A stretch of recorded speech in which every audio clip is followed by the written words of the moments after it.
ખાસ કરીને કેટલા વર્ષથી તમે અબડાસા તાલુકાની મુલાકાત લીધી ને અત્યારે જે પ્રજાના કેટલા પ્રશ્નો હતા અને જે નિરાકરણ થયા છે? છેલ્લા 8 મહિનાથી અબડાસામાં દર અઠવાડિયે અબડાસાની સમસ્યાને લઈ અને હું આવું છું અને અહીંના દરેક સમાજના લોકો સાથે હોય છે. દરેક પ્રશ્નો ઉપર કામ કરીએ છીએ. પહેલું જ અમારું આંદોલન રહ્યું નલિયામાં સિવિલ હોસ્પિટલનું. ત્યાં આગળ ડૉક્ટરો નહોતા, ઇક્વિપમેન્ટ નહોતા અને હોસ્પિટલે જર્જરિત હતી.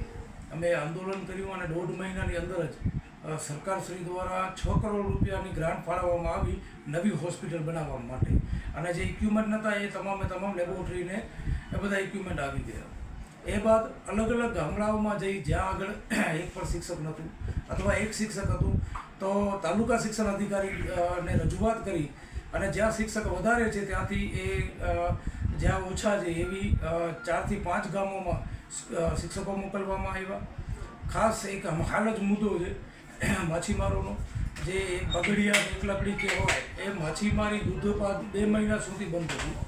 તો માછીમારો બધા એમાં અમારી પાસે રજૂઆત કરીને હું પોતે ત્યાં કને મળવા ગયો અમારી ટીમ દ્વારા. તો એ બાદ 7-8 દિવસની અંદર જ માછીમારી પણ ચાલુ થઈ ગઈ, જે એકદમ બંધ પડી હતી. આવા વિવિધ પ્રશ્નો છે. આજે શિક્ષણના મુદ્દે નલિયા હાઈવે ચક્કાજામ કરવામાં આવ્યું, રેલી કાઢી અને એસડીએમ અને તાલુકા શિક્ષણ અધિકારીને આવેદનપત્ર આપવામાં આવ્યું છે કે અબડાસામાં જે 600 શિક્ષકોની ઘટ છે એ તમામ શિક્ષકોની ઘટ પૂરી કરવામાં આવે અને 1 મહિનાની અંદર પૂરી કરવામાં આવે. શિક્ષકો જ્યારે આવે એનામાંથી 70% શિક્ષકો અબડાસામાં કચ્છના સ્થાનિક હોય.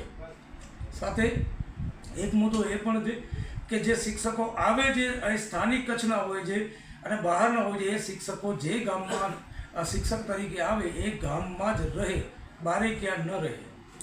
ચોથો એક મુદ્દો એ છે કે 50 સ્કૂલો એવી છે અબડાસામાં જે જર્જરિત હાલતમાંથી જે ખરેખર તોડી પાડીએ નવી બનાવવાની છે.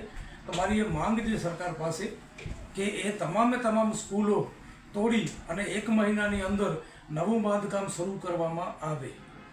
આ જો શિક્ષણ મુદ્દેનું આજનું આંદોલન હતું, જો 1 મહિનામાં પૂરું કરવામાં આવશે નહીં તો ચોક્કસ આ સરકારના વિરોધમાં, કચ્છના ધારાસભ્યોના વિરોધમાં, કચ્છમાં 4700 જેટલી ઘટ છે એ મુદ્દે પણ લડત અમારી છેલ્લા 1.5 વર્ષથી ચાલુ છે. હું પોતે ગાંધીનગર શિક્ષકોની ભરતી માટે જઈ આવ્યો છું અને કચ્છમાં 4700 શિક્ષકોની ઘટ એ પણ 1 મહિનાની અંદર પૂરી કરવામાં આવી. જો એવું નહીં થાય તો સરકારના વિરોધમાં, અધિકારીઓના વિરોધમાં અને કચ્છના 6 ધારાસભ્ય અને 1 સાંસદ એમની ઓફિસ આગળ તાળાબંધી, ઘેરાવ, ધરણા કે ફરી પાછો આ રોડ રસ્તા બંધ કરવાની નોબત આવી તો અમે ચોક્કસ એ પણ પગલાં લેવા તૈયાર છીએ.